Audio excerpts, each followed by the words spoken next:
So what's up sa mga kahombre ko dyan? Makagago, what's up man na naman nga pala to. At syempre mga kahombre ko, eto na yon. Gusto ko kayong bigyan ng napakagandang ending regarding dito sa Chetae Brick.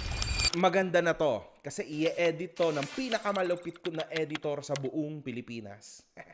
Okay.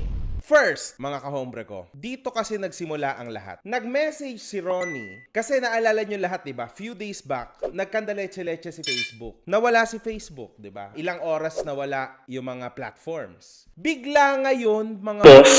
Ayun na nga, nagkawala-wala yung mga platform. So, pati ako guys, naano din ako dito sa platforms ng Facebook na to. Piyagbintangan din ako katulad din ni Boy Tapang.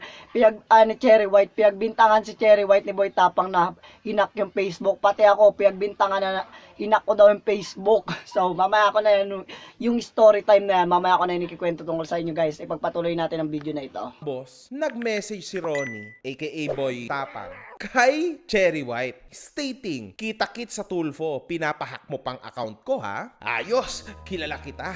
Wala nang ibang nagpapagawa nito. Magaling ka dyan, di ba? Pinapahack mo account ko dahil nasa yung ID ko, dun ka iiyak kay Tulfo. What? What?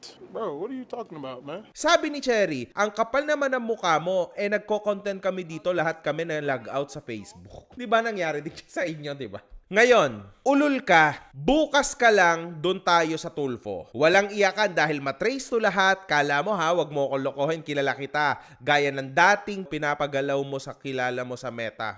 Grabe no guys. Pwede naman nila pag-usapan, ipapatulpo pa no, para talaga sumikat. Sikat na nga si Boy Tapang, papasikatin niya pa lalo yung sarili niya. Tutuluyan kita bukas. Tas may kadugtong pa to mga boss dito sa message na to na nilabas ng isa sa mga kaibigan ni Cherry White kung saan nagsasabi si Boy Tapang na kesyo yun daw nanay ni Cherry White. Nagkaroon daw sila ng video kung saan pinakat daw ni Cherry White yung scene na yon kasi ngiwi daw ng ngiwi yung nanay ni Cherry White. Kumbaga pinapabuluhanan niya na yung nanay daw ni Cherry White ay addict. Now, Boy Tapang, paano mo mapapatunayan yung mga allegations mo sa tao na si Cherry White? And so pati yung ano nga po guys ni ng nanay ni Cherry White, pinakat daw yung video kasi nga daw ayun nga, napanood nyo naman yung ngiwi daw ng ngiwi, ewan ko lang kung napanood nyo yung vlog nila, na ngiwi daw ng ngiwi yung nanay ni Cherry White.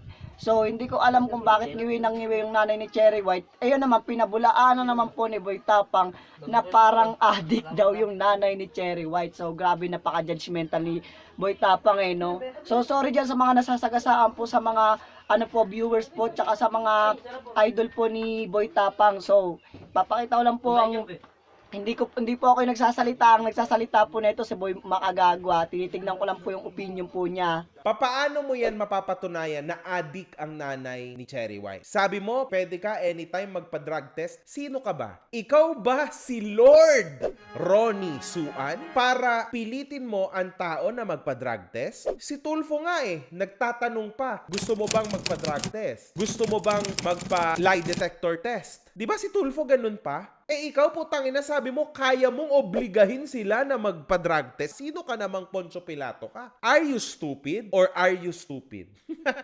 So, dun pa lang Boy Tapang, game over ka na. So, pangalawa, sobra mong nervyoso. Ang tawag ko nga sa'yo, actually, hindi ka na dapat si Boy Tapang, ikaw si Boy Nervyoso. Natuto ka na rin ba magdroga sa Maynila? Kasi, alam mo yun, para kang paranoid. Paranoia yung kalaban mo ngayon. Ba't pinangungunahan mo yung mga kaganapan? Ewan ko po, dati ito si Boy Tapang, mahirap lang din po ito dati si Boy Tapang Pero, hindi ko naman siya nakikita kasi medyo hindi ako nag-update sa mga video niya Nababaitan naman ako kay Boy Tapang, tumutulong naman sa mahihirap. Pero, ewan ko, habang yumayaman siya, ewan ko kung totoo yun medyo yumayabang daw. Pero di ko lang alam yung mga opinion kasi iba-iba yung opinion natin Wala namang ginagawa si Cherry White sa'yo. Yan naman napansin ko, hindi ko pinagtatanggol si Cherry White because I don't care about that fucker. Ang sa akin lang, bine-breakdown ko lang yung mga kamalian ng gunggong na to for you to learn. Anong ginawa sa yung mali ni Cherry White, Boy Tapang? Yun ang tanong ko sa'yo. Sabi mo, pinagbubugbog ka, kinuchilyo ka na ikaw na yung pangalawang sasaksakin, yung isa kasi... Grabe, pinagkukutsilyo Kung pinagkukutsilyo, dapat may sugat-sugat na yan Wala nga siya napakita sa video na may sugat pinagkukutsilyo daw. Tuluyan, ikaw, munti ka na masaksak. Hawak niya kutsilyo para siyang demonyo. Sasaksakin niya ako. Lumapit siya, ginagano niya ako may ilag ng ilag. Nasaan ang patunay? Ilabas mo nga, Boy Tapang. Ilabas mo yung mga video na pinagsasabi mo para makita namin. Kasi as of now, puro allegations yan. Paano kami maniniwala sa'yo? Who cares, man? Isa pa, Ronnie, Tulfo. Oo, papatulpo ko yan. Ano bang makukuha ni Tulfo sa'yo? Viewers.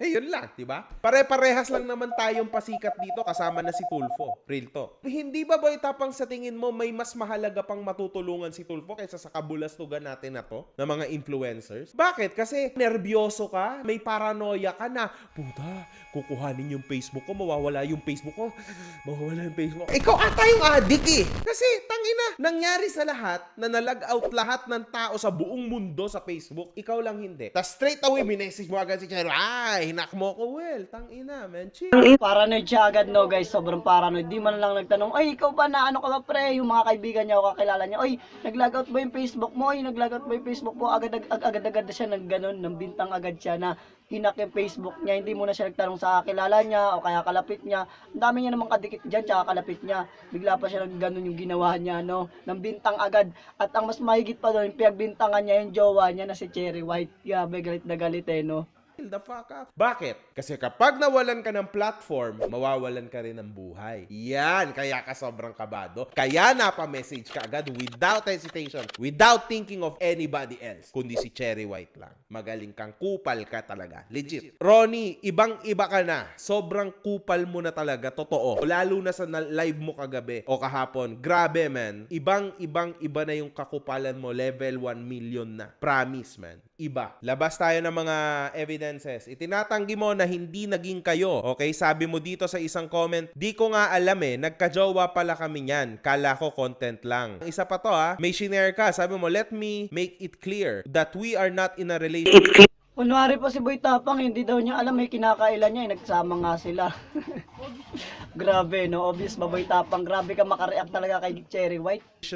That is just scripted content. Is it clear to all? Oh, yan. Ikaw yan. So, could you imagine, Ronnie, kung gaano ka kabulastog? Alam mo, Ronnie, ayan din ang mali mo sa Battle of the YouTubers. Ayan din ang minali mo sa akin, sa organisasyon, sa lahat, no, ng influencers na naapakan mo dahil sa sinabi mong yan noon, dun sa video na galit ka sa akin. Same situation lang to, Ronnie. Lumabas lang ang pagkawalang utang na loob mo at pagkawalang utak mo. Kasi, una sa lahat, nag-snitch ka sa BOTY. Sinabi mo lahat ng sikreto ng negosyo. Yung scripted, ganto ganyan. Everybody knows that. Pero inamin mo pa rin. So, mali ka na doon. Kasi, una sa lahat, may agreement ang BOTY at ikaw. So, nag-agree ka na eto, okay ako sa TF, okay ako sa gagawin, okay ako sa ganyan. Tapos, bakit ngayon, binalikan mo, di ba? After nito lang, nung nag-video ka against sa akin, na galit ka. Bakit mo babalikan? Nag-agree ka doon na tanga ka, di ba? Ano ka, tanga o bobo? Alin ka sa dalawa? Same shit happened again dito kay dalawa. Ibig sabihin, nag-usap na silang dalawa, bakit pa kailangan ibulgar yun, di ba?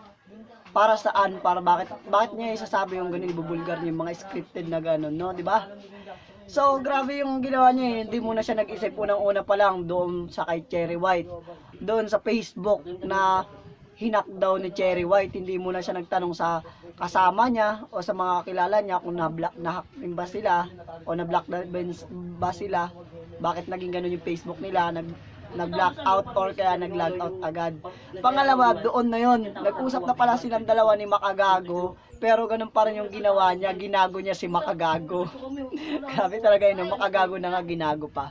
Pagpatuloy natin. Cherry White. Let's say, sabihin na natin na content lang. Siguro nagkaibigan na kayo, nagkatuluyan na kayo, di ba? Isipin mo to, Ronnie. Pero same na pattern lang. Ibig sabihin, lumalabas talaga na yan talagang ugali mo. Kasi may agreement kayo ni Cherry White for sure. Kumita ka rin ng million dito sa mga content mo, sa pagpapasikat nyo, kumita ka rin. Pero sa bandang huli, inilabas mo pa rin lahat ng personal na baho ni Cherry White. Di ba ganun din ginawa mo? Personal na, ng BOTY, nilabas mo din. Kung sino yun nakatulong din naman talaga sa'yo, tulad ng Battle of the YouTubers, tulad ni Cherry White, tulad ko, siniraan mo rin sa tao. Dahil sa pagka-paranoid mo. Dahil sa pagka-defend. Ibig sabihin, lumalabas doon, parang wala siyang utang na loob kay Cherry White, tsaka kay Makagago, di ba?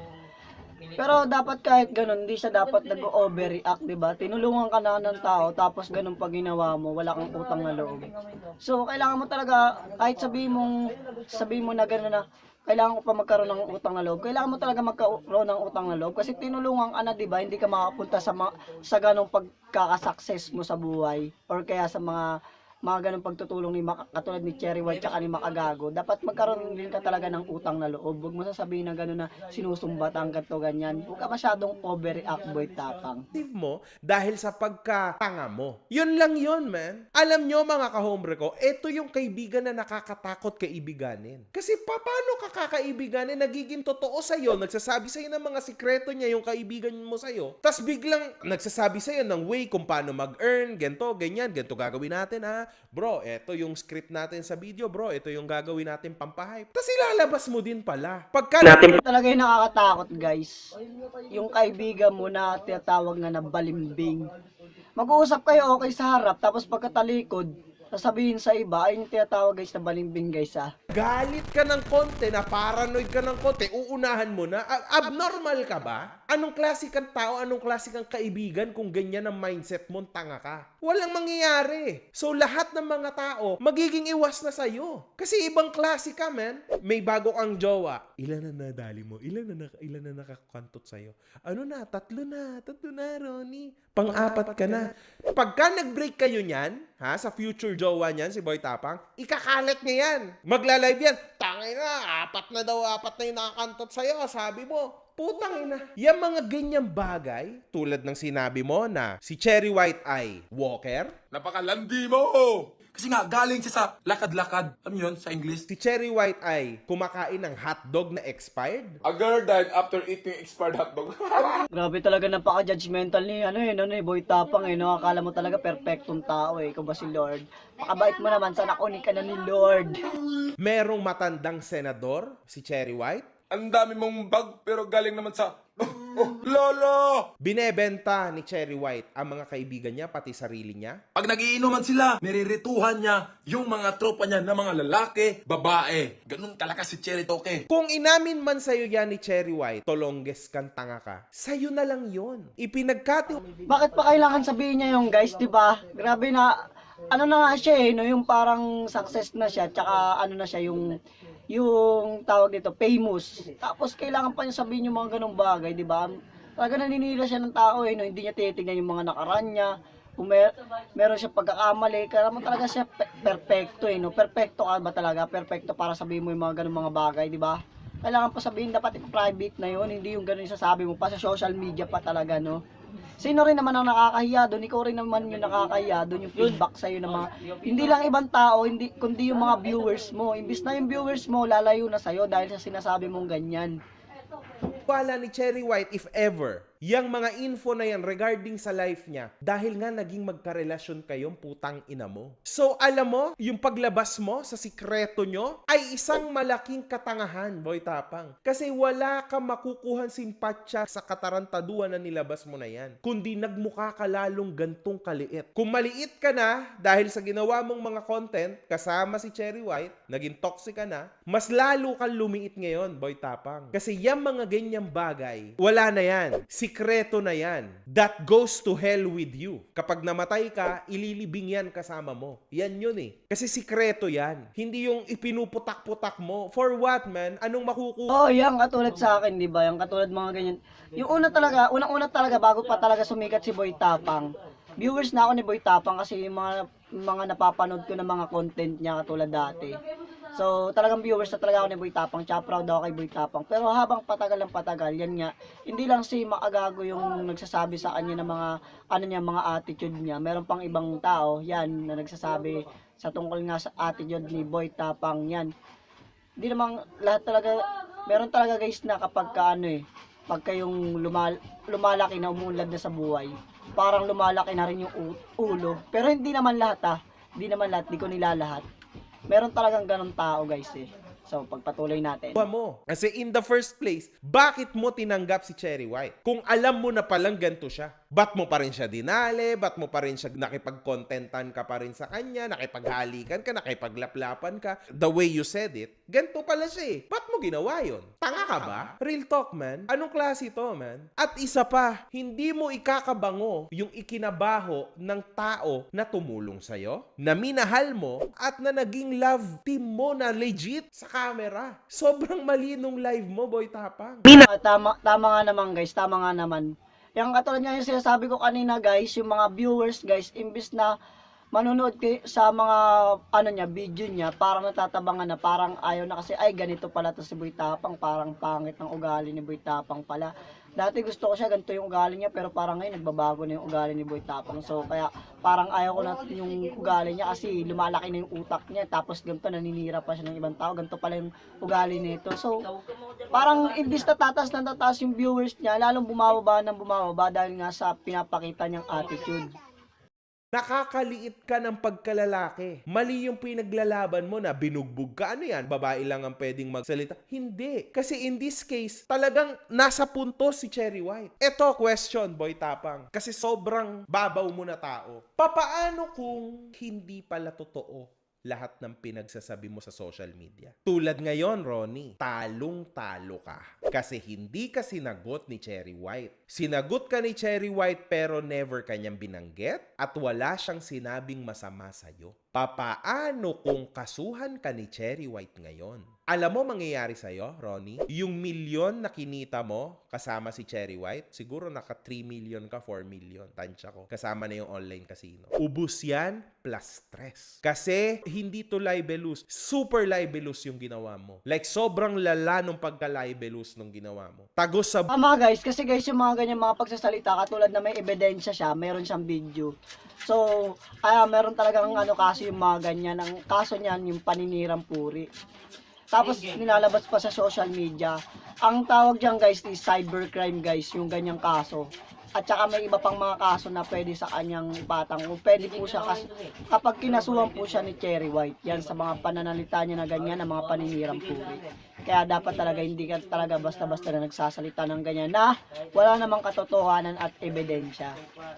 Puto, kitang-kita, wala kang maisasagot sa korte, Ronnie. Kasi sobrang foul yung ginawa mo, lalo na sa personal life niya. Papaano kung gawin yan sa'yo ni Cherry White? Putang ina, Ronnie, stress, ubus ang pera mo. 2 taon ang hearing ng ganyan. Ubus ka dyan, Ronnie, sinasabi ko sa'yo. Pray na hindi gagawin sa'yo ni Cherry White yan. Pero may iba akong kutob. Kasi usually si Cherry White, pumapalag siya talaga eh. I think dito, utak ang pinapagana niya and I think she's cooking something, man. Kasi parang medyo na-personalan na siya sa'yo. Ronnie, hindi ka maisasalba ng mga mongoloid mong tropa. Tingnan mo sinasamahan mo, Ronnie, lahat mongoloid, lahat tanga, lahat bobo. Sinusuportahan ang kaeng-engan mo. Yan ang nangyayari sa taong hindi nakikinig. Exactly like you. You're a fallen disgrace in this social media world. You're done, man. Tapos ka na, Ronnie. Kakancel ka na talaga totally ng internet ngayon. Ang saklap ng breakup ng Chetae, hindi na siya sobrang pangit. Exactly tulad ng na-preview ko. Kasi alam ko na to, man. This is an immature love team. Hindi to magwo-work out. Legit.